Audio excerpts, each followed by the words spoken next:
예수 그리스도의 계시라. 이는 하나님이 그에게 주사 반드시 속히 될 일을 그 종들에게 보이시려고 그 천사를 그 종 요한에게 보내어 지시하신 것이라.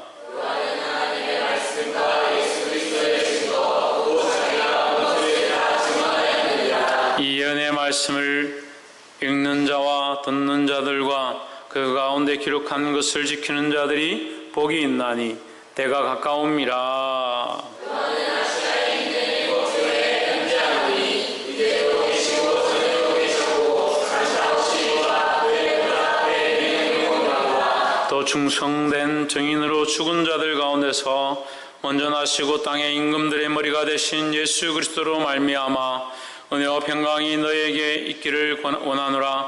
우리를 사랑하사 그의 피로 우리 죄에서 우리를 해방하시고 내 아버지 하나님을 위하여 우리를 나라와 세상으로 지시기에 영광과 능력이 세세토록 있기를 원하노라.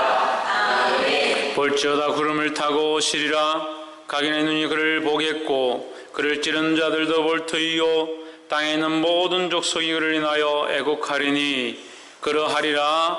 아멘. 주 하나님이 가라사대 나는 알파와 오메가라. 이제도 있고 전에도 있었고 장차 올 자요 전능한 자라 하시더라.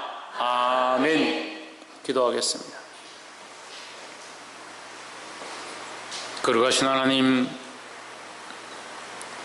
주님의 이 거룩한 말씀들을 오늘 함께 보게 하심을 감사합니다. 죽을 수밖에 없는 저희들이 주의 말씀을 들을 수 있는 것이 축복이고 예배를 드릴 수 있는 것이 축복이고 하나님을 찬양할 수 있는 것이 축복임을 깨닫게 도와주시옵소서. 이 거룩한 말씀이 선포될 때에 하나님의 마음을 알게 하시고 하나님을 알게 하시고 하나님 뜻을 볼 수 있도록 우리를 인도하여 주시옵소서. 이 약한 세대에 세상과 타협하지 아니하고 주의 거룩한 말씀을 따라 승리하기를 소망하오며 살아계신 예수 그리스도의 이름으로 기도하옵나이다. 아멘.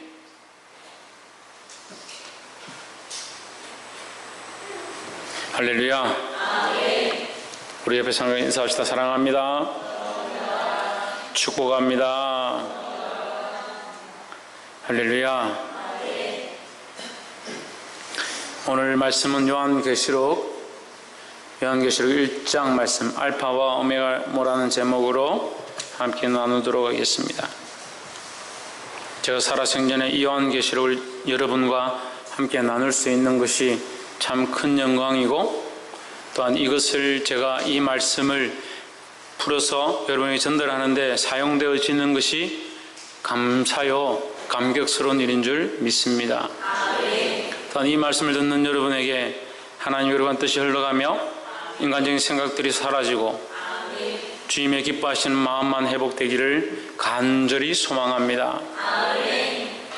요한계시록은 말 그대로 사도 요한이 기록한 계시의 말씀이다.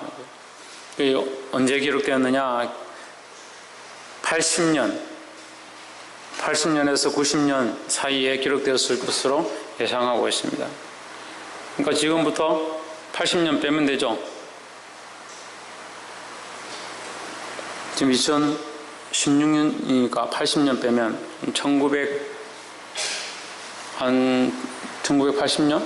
1920년? 25년 이렇게 되겠네요. 1925년 전, 지금부터 거의 2000년 전에 기록된 말씀입니다. 예수님이 성천하시고 한 50년 뒤에 기록된 것이다. 사도 요한이 죽기 전에 기록한 것으로 생각됩니다. 계시록은 말 그대로 아포칼립서 묵시록이다. 묵시록. 그래서 이 계시록에 있는 말씀들은 모두 다 묵시로 기록되었다. 묵시라는 것은 숨겨진 말이다 라는 게 묵시록, 숨겨진 말이다. 묵시문학이라고 하죠. 그래서 성경을 해석할 때 묵시문학을 굉장히 큰 것으로 생각을 합니다. 또한 묵시문학은 우리가 주로 많이 사용하는 영적 문학이다. 영적 해석법으로 풀 수 있다라고 말을 합니다. 좀 이런 것들을 다 차지하고 그것은 인간들이 만들어 놓은 논리적인 신학적인 바탕 위에서 그렇게 말하는 것이고 실제는 성령의 이끌리심으로 보아야 한다는 거예요. 무엇으로 보아야 한다? 성령의 이끌리심으로 보아야 된다. 그래서 성경은 성령의 이끌리심으로, 성령의 도우심으로 해석하지 않으면 배가 산으로 가는 것과 똑같은 해석이 되는 겁니다. 그래서 항상 성령에 이끌리는 삶을 살고, 또한 주의 말씀도 성령의 이끌림으로 해석하게 되기를 소망합니다. 그래서 요한계시록을 하다 보면 이제 두 가지 현상이 생길 겁니다. 하나는 너무 어려워서 여러분들이 따라오지 못할, 이해하지 못할 부분들이 있을 거고, 또 요한계시록을 하면서 제가 그냥 넘어가는 부분이 있을 겁니다. 그러면 여러분들이 이해하셔야 됩니다. 그래서 억지로 풀 필요가 없어요. 묵시라는 것은 가려진 것이기 때문에 하나님 성령께서 내게 알게 하시면, 숨겨진 것들을 알게 하시면, 보게 하시면 그것을 내게 보여주셨다라고 이렇게 말씀하신다라고 해석을 하면 되지만, 보여주지 않는데 내가 억지로 그것을 여는 것은 불법이라는 거죠. 그래서 잘못된 오기가 나오고 이단이 나오고 잘못된 문제들이 생긴다라는 거죠. 분열이 생기는 것은 어디서 오느냐? 성령의 이끌림이 아니라 인간적인 방법대로 논리적으로 학술적으로 문학적으로 풀다 보니까 문제가 생긴다는 거예요.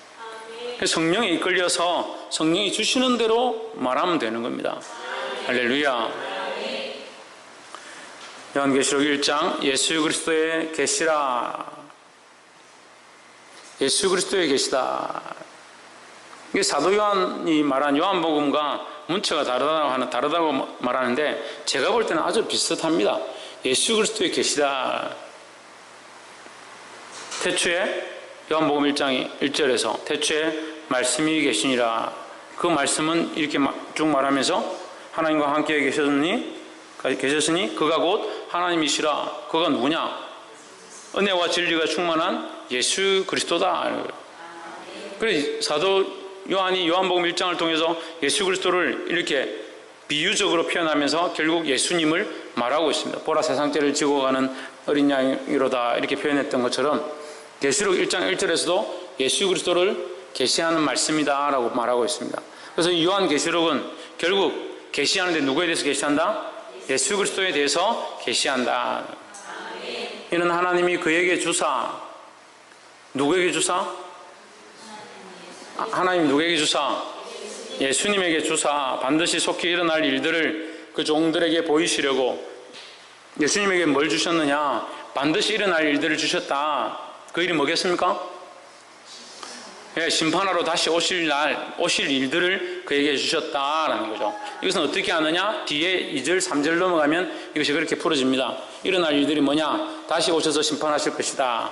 그 종들에게 보이시려고 그의 천사를 그 종 요한에게 보내어 알게 하신 것이라. 그러면 이 계시, 이 1장 1절은 어떻게 보면 쉬우냐면요, 이렇게 보시면 됩니다. 위에 첫 번째 줄에 계시라, 계시니까 풀 수가 없죠. 그럼 이것을 알게 한 얘기가 있습니다. 이 계시를 누가 알아야 쓰지요? 네, 누구를 알게 했느냐? 맨 밑에 줄에 사도 요한에게 알게 했다 하는 거죠. 그러면 이 요한에게 알게 하셔서 요한이 이 예수 그리스도의 계시를 기록했다. 1장 1절은 기록한 배경에 대해서 설명하는 겁니다. 사도 요한을 통해서 사도 요한이 하나님께서 계시하게 하셔서 그것을 쓰게 하셨다는 겁니다. 2절, 요한은 하나님의 말씀과 예수 그리스도의 증거 곧 자기의 본 것을 다 증거하였느니라. 그래서 요한계시록은 묵시와 계시의 말씀이지만 실제로 누가 보고 있는가? 사도 요한이 그 모든 일어날 일들을 눈으로 보고 있다는 거죠. 그래서 천사의 손에 이끌려 보좌 앞에 서고 어린 양 앞에 서고 어린 양이 인을 때는 여러 장면들을 보는, 또 새 예루살렘이 내려오는 장면들을 보는 그런 일들이 있다는 거예요. 누가 보았느냐? 사도 요한이 보았다는 겁니다. 그래서 본 것을 기록하게 했다. 요한은 하나님의 말씀과 예수 그리스도의 증거 곧 자기가 본 것을 다 증언하였느니라. 어디다가 증언했습니까? 예, 계시록에도 증언했죠. 여기 지금 그 증언한 것을 기록하고 있다라는 거죠. 3절에 이 예언의 말씀을 읽는 자와 듣는 자와 그 가운데 기록한 것을 지키는 자는 복이 있나니 때가 가까움이라 했습니다. 할렐루야. 말씀에 주신 복이 있습니다. 읽는 것과 듣는 것과 기록하는 것, 지키는 것, 이것입니다. 읽는 것, 말씀을 우리가 잘 알지 못해도 이 말씀을 읽게 된 것이 축복이다라는 거죠. 이 요한계시록이 모르는 말씀이고 어려운 말씀인데 이것을 읽는 것이 저주가 아니라 읽는 것이 축복이다라는 겁니다. 읽는데 잘 몰라도 읽게 된 것 자체가 축복이고, 또한 이것을 듣는 자, 이 말씀의 뜻들을 알게 되는 자, 듣는다는 것은 안다는 거예요. 읽는 것은 그냥 읽는 것이고, 눈으로 보는 것이고, 듣는 것은 그 뜻을 안다는 거고, 지키는 것은 뭡니까? 이 말씀을 듣고 깨달은 대로 지켜 행한다라는 것이죠. 할렐루야. 그래서 말씀은 보고 깨닫고 행한다. 그것이 그리스도인의 말씀에 대한 자세다는 거예요. 어떻게 한다? 보고 깨닫고 행한다. 할렐루야. 옆에 사람 보시고 말씀을 깨달은 대로 행합시다. 할렐루야. 말씀을 듣고 왜 잊어먹는가? 자꾸 삶이 왜 그대로 돌아가는가? 말씀을 들은 대로 행하지 않으니까. 말씀을 듣고 아 그렇구나. 그렇지만 나는 어쩔 수 없다. 아 하나님 우리에게 말씀하시는구나. 그렇지만 이것도 버릴 수가 없다. 그러니까 그것이 자기에게 복이 안 되는 거예요. 읽는 자와 듣는 자와 그것을 지키는 자가 복이 있는데 이것을 결국 행하지 못한다. 깨달았는데도 행하지 못하고 바라보지 못하고 나아가지 못한다. 그러니까 그것이 복이 안 되는 거예요. 이 주님 주시는 복을 받기를 주의 이름으로 축원합니다. 하나님 앞에 하나님을 섬기겠다 했으면 우상이 내 앞에 있다면 우상을 치울 수 있어요. 하나님 바라보고 있는데 다른 어떠한 것들을 내가 사랑한다면 그것을 내려놓을 수 있어야 되는 거예요.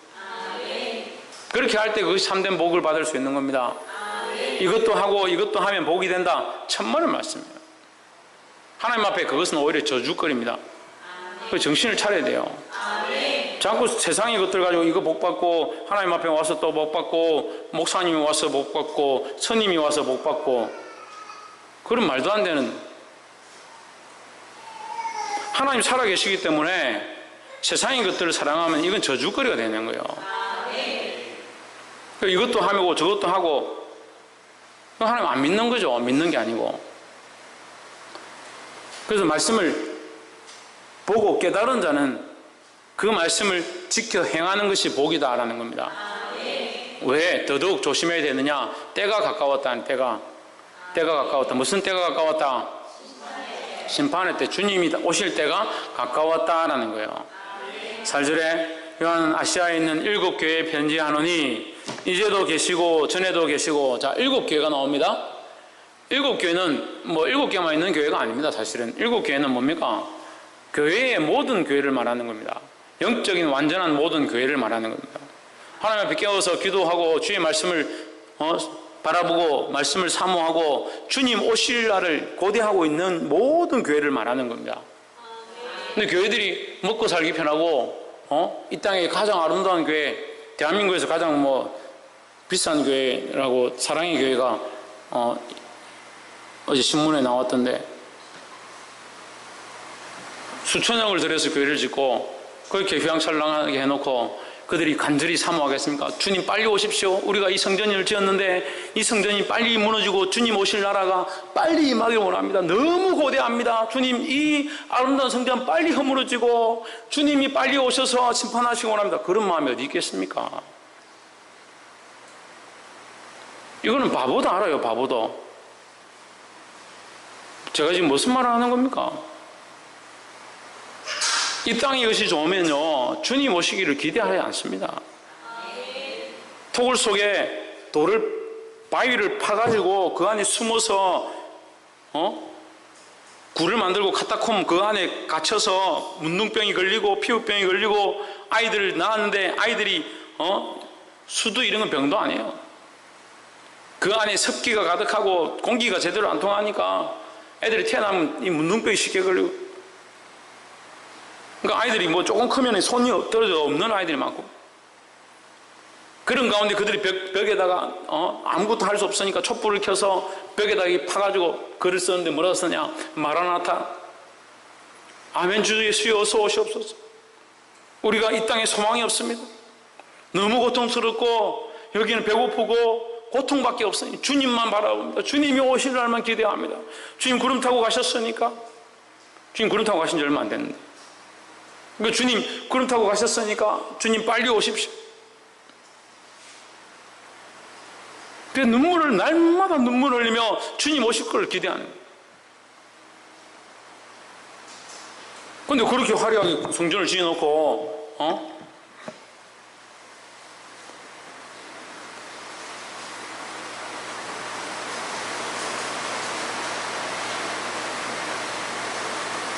주님 오실 걸 뭘 기대하겠습니까? 주님 당장 오시고 심판이 지금 도래했다면, 주님 오실 날을 기대하고 있다면 그걸 짓겠습니까?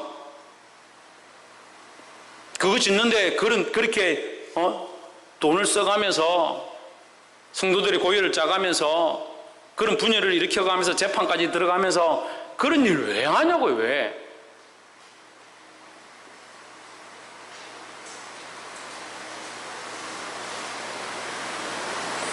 양을 양으로 생각하지 않고 교회를 짓기 위한 무슨 주춧돌로 생각합니까?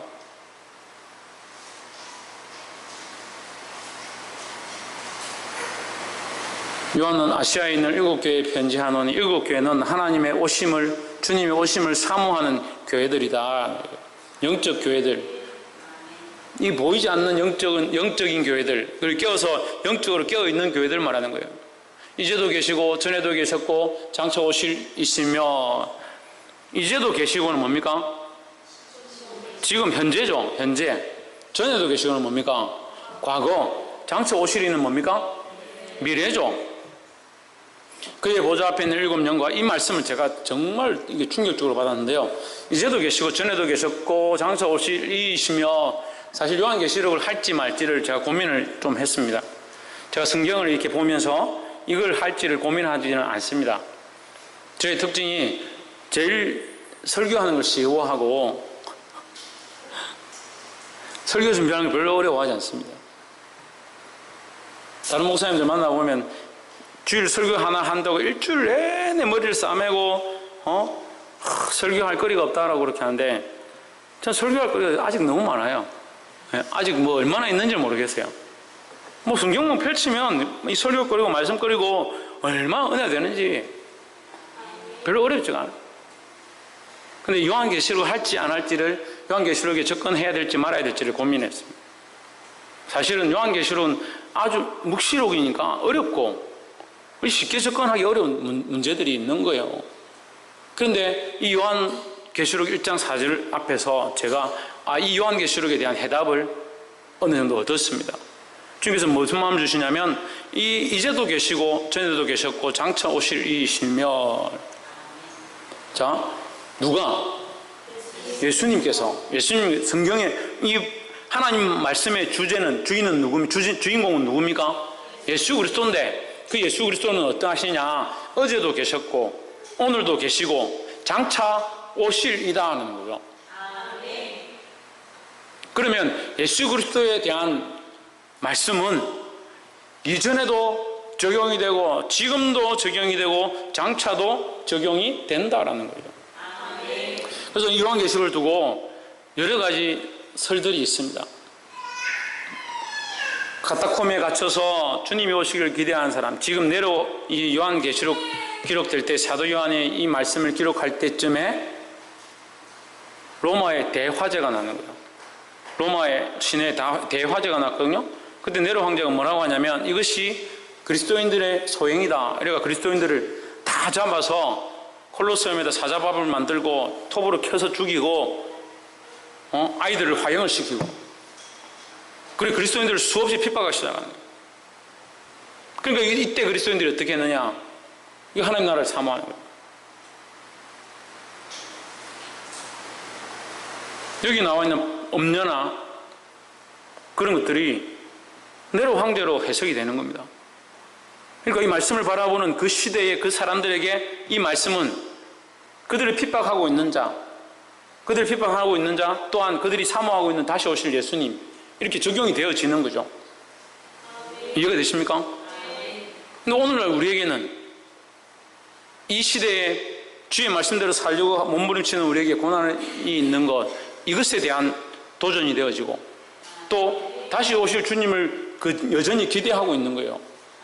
그러니까 이것이 과거에도 적용이 되어지고 그때 현실 속에도 적용이 되어지고 지금도 우리에게 적용이 되어진다라는 거죠. 그래서 뭐 엄녀가, 이 큰 엄녀가 로마 황제고 뭐 어쩌고 저쩌고 그렇게 해서는 저는 그런 해석은 바르지 않다라고 생각합니다. 그게 인간적인 것으로 드러날 문제 같으면 오히려 큰 문제가 아닙니다. 보이지 않기 때문에 우리가 힘든 거죠. 보이지 않고 분별하기 어렵기 때문에 싸움을 할 수 없는 거지, 눈에 드러나고 보이는데 뭐가 싸우기 어렵겠습니까? 여러분, 가정에서 여러분이 항상 영적 전투 가운데 지는 줄 아십니까? 남편이 싸워야 될 대상으로 보지 않기 때문에, 자식을 싸워야 될 대상으로 보지 않기 때문에, 그게 영적 싸움이잖아요. 남편이 말씀대로 하지 않냐고 교회 강서 핍박한다든지, 예수 믿는 것을 핍박한다든지, 자식들이 말을 듣지 않냐고 불법을 행한다든지 죄의 길로 달려가는 것, 그것이 영적 싸움의 모습들인데, 그걸 싸우지 않으면 우리에게는 아무 환난과 핍박이 없습니다. 그걸 내버려 두고 뭐 그렇게 살아라, 어쩌겠냐, 내버려 두면 무슨 고난이 있습니까? 여러분에게, 우리에게 무슨 고난이 있습니까? 무슨 핍박이 있습니까? 공부를 열심히 해서 핍박을 당하고 있습니까? 아니면 내가 다이어트를 해야 되는데, 살을 빼야 되는데 살이 안 빠져서 그것이 영적인 핍박입니까? 천만의 말씀입니다. 하나님의 말씀을 위해, 주의 복음을 위해 피 흘린 흔적들이 우리에게 있어야 된다고 말씀하십니다. 말씀을 위해 살다가, 주의 복음을 위해 살다가 우리에게 피 흘린 흔적이 있어야 하는데, 그것이 없으면 무슨 소용이냐. 어제도 계셨고 전에도 계셨고 이제도 계신다. 이제도 내가 주의 복음을 위해서 살다 보니까 나에게 영적인 핍박들이 있다. 가장 큰 음료는 뭡니까? 사단입니다. 사단. 그죠? 이 요한계시록의 분명한 두 가지 해석은, 가장 큰 음료는 사단막이고, 용도 사단막이고, 다시 오실 어린 양은 예수 그리스도고, 이것은 분명한 해석입니다. 뭘 고민합니까? 그 두 가지 딱 해석하면 끝이죠. 근데 그 음료를 뭐라 찾아가지고 이게 바리새인, 로마 황제고 교황이고, 그렇게 볼 필요가 없어요. 사단마귀. 사단마귀가 그러면 왜 어제도 있고 지금도 있고 장차 있느냐? 장차 있죠. 살아있잖아요. 지금 계속 그렇게 역사하잖아요. 계속 핍박하잖아요. 그러니까 과거에도 바라볼 때 사단마귀의 핍박과 고난을 주고 우리를 웃는 사자와 같이 삼켜서 예수 그리스도의 구원을 바라보지 못하게 하는 이 가장 큰 용으로서의 역사함이 그대로 있고, 지금도 우리에게 그 역사함이 그대로 있고, 장차 주님이 영원한 나라에 무저갱에 넣기 전까지 이것은 계속 있을 것이라는 거죠. 그럼 이것은 계속 있죠. 또 뭐가 계속 있습니까? 예수님이 오실 그 사실은, 다시 재림하실 그 사실은 과거에도 그대로 있고 지금도 그대로 있고 주님이 오시기 전까지 그대로 있다는 거죠. 그러니까 이 말씀은 이제도 계시고 전에도 계셨고 장차 오실 이시며, 이 말씀은 이전에도 해석되어지고 지금도 해석되어지고 앞으로도 해석되어질 것에 대해서 말씀하시는 겁니다. 그러니까 주님이 오실 것, 사단이 핍박하는 것, 이것은 변하지 않는다는 거예요. 그럼 우리는 어떻게 해야 합니까? 주님이 오실 그것을 여전히 바라보고 믿음으로 싸워야 한다는 거예요. 이제도 계시고 전에도 계셨고 장차 오실 이시며 그의 보좌 앞에 있는, 장차 오실 이시며는 누굽니까? 예, 하나님입니다. 하나님입니다. 이제도 계시고 전에도 계셨고 장차 오실 이시며 이 하나님입니다. 그럼 예수님은 재림하고 하나님은 안 오십니까? 하나님 오시죠. 새 하늘과 새 땅이 임하면 하나님 오시죠. 그러니까 다시 오실 하나님, 그 하나님은 그의 보좌 앞에 뭐가 있느냐? 7영이 있다. 7영은 뭘까요? 천사 중에 뭐 일곱 마리 천사입니까? 뭐 머리가 7개 달린 천사입니까? 그건 뭡니까? 7은 뭐라고 그랬습니까?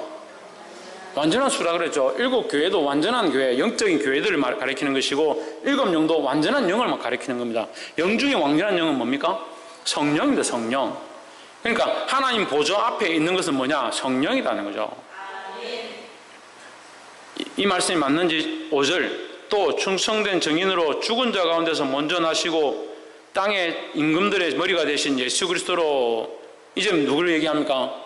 예수 그리스도를 얘기합니다. 자, 하나님 아버지 얘기했습니다. 일곱 영 얘기했습니다. 그 다음에 예수 그리스도 얘기했습니다. 그럼 일곱 영이 뭐겠습니까? 성령이죠.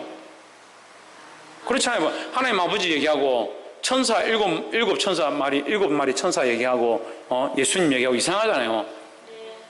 그 일곱 영은 완전한 영, 흠이 없으신 완전한 영, 살아있는 영, 뭐냐? 하나님 보좌 앞에 함께 있다. 하나님과 함께 있다. 누구야? 누굽니까? 성령이라는 거죠. 또 충성된 증인이다. 왜 충성된 증인이냐? 하나님의 말씀에 예언되어진 모든 말씀을 온전히 이루셨다. 몸으로 실제로 살아서 그것을 증거하셨다라는 거죠. 죽은 자 가운데서 충성된 증인이기 때문에 하나님의 그 말씀을 따라서, 그 계명을 따라서, 그 계시를 따라서 결국 죽기까지 복종하셨다는 거예요. 죽은 자들 가운데서 먼저 나시고, 이 먼저 나시고는 첫 번째라는 거예요. 첫 번째. 첫 번째 나시고, 죽은 자 가운데서 나시고는 뭡니까? 부활이죠. 부활. 부활의 첫 열매가 되셨고, 할렐루야. 그럼 부활의 첫 열매가 되었다는 말은 두 번째, 세 번째, 네 번째, 다섯 번째, 여섯 번째, 일곱 번째 수없는 열매들이 있다는 거죠. 첫 열매만 있다. 그러면 첫 열매를 할 필요 없잖아요. 한 열매를 하면 되잖아요. 근데 왜 첫 열매인가? 우리도 또한 하나님의 은혜를 따라 부활할 것이기 때문에, 죽은 자 가운데서 먼저 나시고 땅의 임금들의 머리가 되신, 모든 권세의 머리가 되셨다. 땅의 임금들, 이게 사단과 마귀와 공중권세를 잡은 모든 것들을 다 말하는 거죠. 이 모든 것의 머리다, 가장 높다는 거죠. 그들의 우두머리가 아니라 그들 위에 있다는 겁니다. 할렐루야. 머리가 되신 예수 그리스도로 말미암아 은혜와 평강이 너희에게 있기를 원하노라. 이 너희는 우리 성도들을 얘기합니다. 우리에게 있기를 원한다고 말씀하십니다. 할렐루야. 이 은혜를 사모하고 이 예수 그리스도와 하나님과 성령을 믿는 자들 안에 뭐가 있다? 평강이 있다. 평강이 있다. 할렐루야. 옆에 사람 보십시오. 믿음으로 평강을 경험합시다. 평강이 너희에게 있기를 원하노라. 우리를 사랑하사 그의 피로 우리 죄에서 우리를 해방하시고, 누가? 예수 그리스도가 그의 피로, 그가 누굽니까? 예수님이죠. 예수님이 피를 흘리셔서 우리를 죄에서 해방시키셨다라는 거죠. 이 죄는 누가 왕노릇하는 겁니까?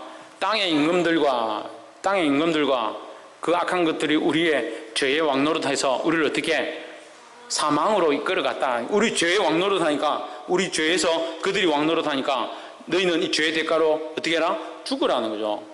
그렇지만 이 왕노릇한 이거 위에 머리가 되신 게 누구냐? 예수 그리스도가 되셨다는 거죠.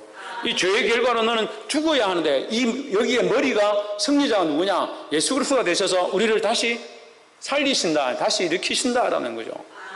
왜? 그가 먼저 사셨기 때문에 우리도 또한 살리실 줄 믿습니다.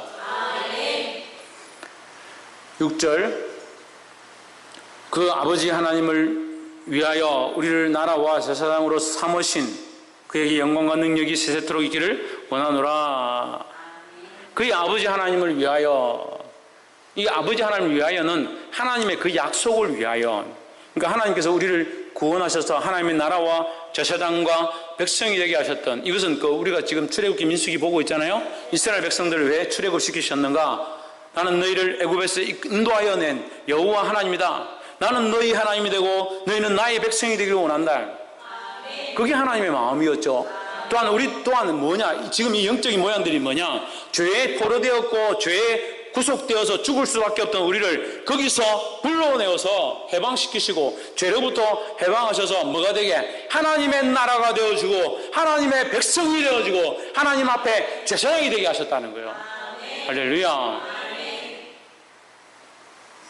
나라와 제사장으로 삼으신 그에게 영광과 능력이 세세토록 있기를 원하노라. 제사장으로 삼으신은 알겠죠? 우리가 오늘날 만인 제사장, 누구나 다 예수 그리스도를 믿는 자는 주님 앞에 와서 기도하고 예배할 수 있고 찬양할 수 있다라는 거죠. 그러니까 누구나 다 예수 그리스도를 믿는 자는, 그리스도의 이름으로 기도하고 그리스도의 이름으로 찬양하고 하나님 앞에 예배할 수 있다라는 거죠. 7절 볼지어다 구름을 타고 오시리라. 아주 우리가 보기 힘든 단어가 문장이 나옵니다. 볼지어다 그가 구름을 타고 오시리라. 보통 지금 우리가 1절부터 쭉 보는데 말씀드려 어떻습니까? 이렇게 어제도 계시고 전에도 계시고 장차 오실 이시고 그는 어떠시고 일곱 영이 함께 하시고 막 이러면서 문장이 굉장히 길잖아요. 근데 7절에 볼지어다 그가 구름을 타고 오시리라 끝나버렸어요. 한 문장이 끝나버려요. 얼마나 간단합니까? 왜 간단할까요? 확실한 사건이기 때문에요. 헷갈리지 말라는 거죠. 염려하지 말라는 거죠. 잊어버리지 말라는 거죠. 이것은 분명한 사실이다. 뭐가? 주님이 다시 오신다. 뭘 타고? 여기 왜 구름을 얘기했을까요? 구름을 왜 얘기했을까요?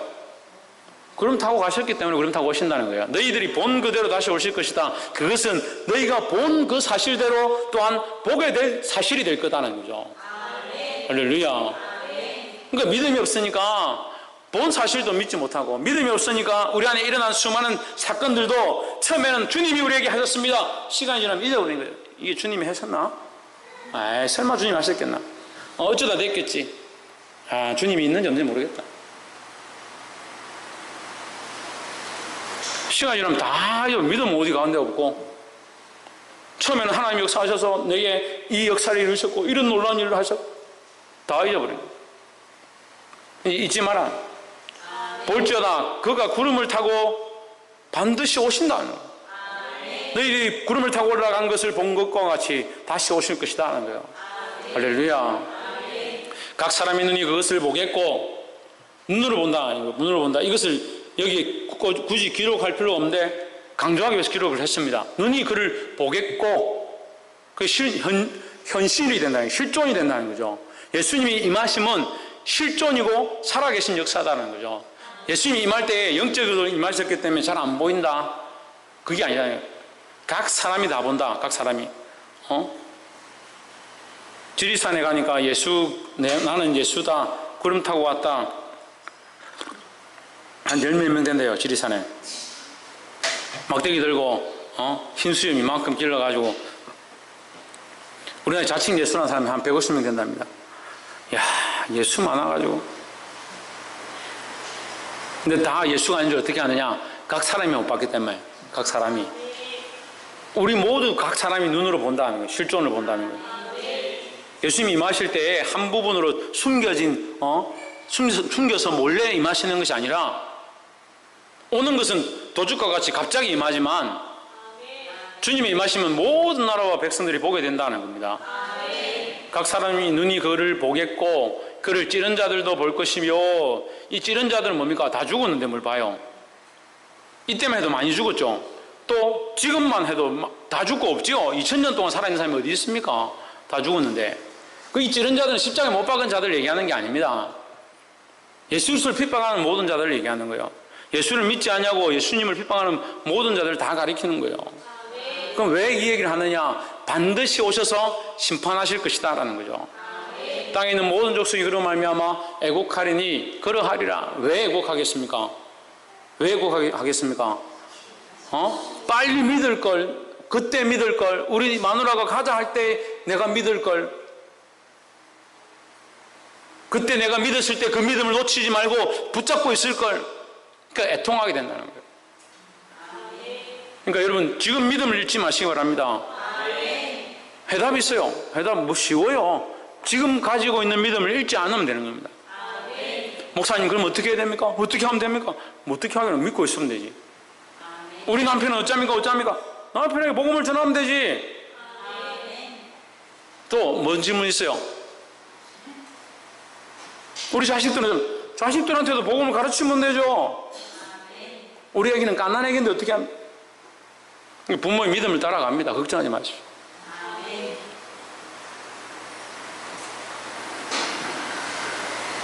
주님 오실 때 애곡하며 부끄러워하며 찌르는 자들이 되지 아니하고 기쁨으로 맞이하는 자들이 되기를 주의 이름으로 축복합니다. 8절 주 하나님이 가라사대 나는 알파와 오메가라 했습니다. 알파와 오메가가 뭐냐? 알파는 처음이고 오메가는 나중이다. 이제도 있고 전에도 있었고 장차 올 자요. 이 말씀이 이제 알파 오메가의 해석이죠. 전에도 있었고, 이 알파는 무한의 시간 앞이라는 얘기고, 오메가는 무한한 시간의 영원이다 이 말이에요. 영원을 넣습니다 거기다가.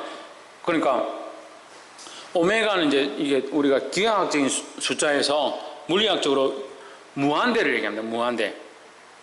이 무한대를 얘기해요. 숫자로 셀 수 없는 영원을 얘기하는 거죠. 그러니까 알파도 마찬가지로 셀 수 없는 영원을 얘기하는 겁니다.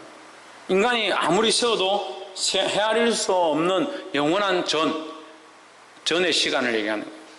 꼴랑 80년, 많이 살면 100년 사는 인간이 이 무한을 어떻게 알겠습니까? 하나님은 어떻다? 무한하시다는 거예요. 그래서 이것을 뭐라고 합니까? 영원하시다, 영원하시다. 그래서 하나님은 영원하시다, 알파가 되신다. 영원 전에 계시다. 시간이 존재하기 전. 그럼 시간을 누가 만드셨습니까? 하나님 만드셨죠. 이게 좀 어려운데, 하나님은 시간 속에 계실까? 시간 밖에 계실까요? 시간 밖에 계시죠. 그럼 하나님 시간 안에서 운행하실까? 시간 밖에 운행하실까? 하나님 시간 밖에 계십니다. 시간 위에 계시고 시간을 다스리십니다. 근데 하나님은 어디서 일하십니까? 시간 안에서 일하십니다. 이거 알아야 됩니다. 하나님은 시간 밖에 계시고 시간을 창조하셨고 시간을 다스리시지만 하나님 어디 계신가? 시간 안에서 역사하신다. 그렇게 하지 않으면 어떻게 됩니까? 이 온 우주의 질서가 다 파괴되겠죠. 오늘 어떤 집사님이 예배에 늦게 올 것 같다. 하나님 이렇게 막 기도하니까 하나님 미리 가셔서 그 일을 싹 정리하게 하시고 하나님 다 끌고 와서 8시 전에 딱 도착하게 하셨다. 애들 데리고 온다고 좀 늦을 것 같으니까 시계를 쫙 뒤로 당겨가지고 예배 시간 딱 다 들어오니까 땡 8시가 되게 하셨다. 그동안 세상은 어떻게 됩니까? 그럼 예수님이 뭐하러 십자가에 못 박혀 죽으십니까? 아담이 하와가 선악과 따 먹으려고 할 때 따 먹었다. 아담아 왜 숨었느냐? 주여 부끄러워서 숨었습니다. 누가 너에게 부끄러운 것을 가르쳐줬냐? 이렇게 하실 필요 없잖아요. 그래 다시 가자. 뒤로 쭉 가가지고 하와가 따 먹으려고 할 때 하와야 잠깐만 누가 너에게 먹으라 했냐? 뱀이 그랬어. 이 뱀이로 와봐. 그러면 이 성경 무슨 필요가 있어요? 저도 그렇게 했으면 좋겠어요. 지금 고난 받을 필요가 뭐 있습니까?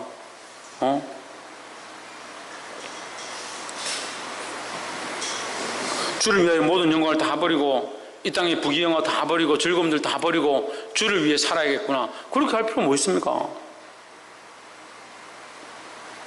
그렇다면 하지만 하나님은 이 우주와 질서와 하나님 만드신 것들을 바꾸시지 않는다는 거예요. 그래서 하나님은 뭐라고 합니까? 질서의 하나님입니다. 질서의 하나님. 하나님 시간 밖에 계시고 시간을 창조하셨고 시간 위에 계시지만 시간 안에서 역사하신다. 시간을 따라 운영하신다는 거죠.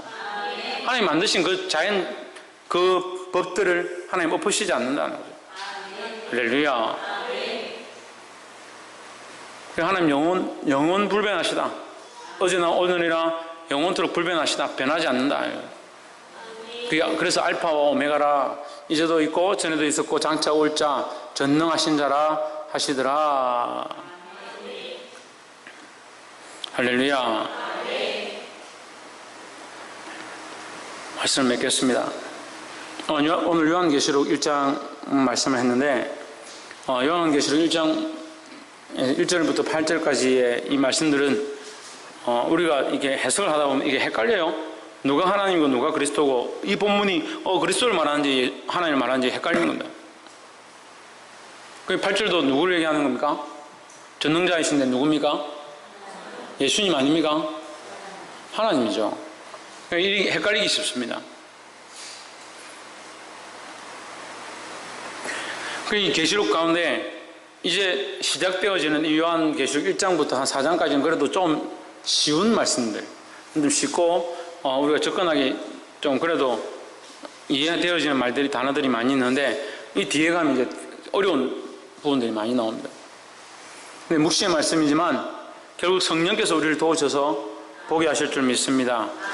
오늘 이 쉬운 말씀도 또한 믿음으로 듣지 아니하고 영적인 눈을 열어서 듣지 못하면 어려운 거예요. 어렵게 되어 있습니다.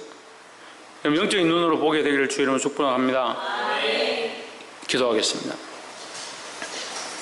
그러하신 하나님, 이 땅의 것들을 바라보고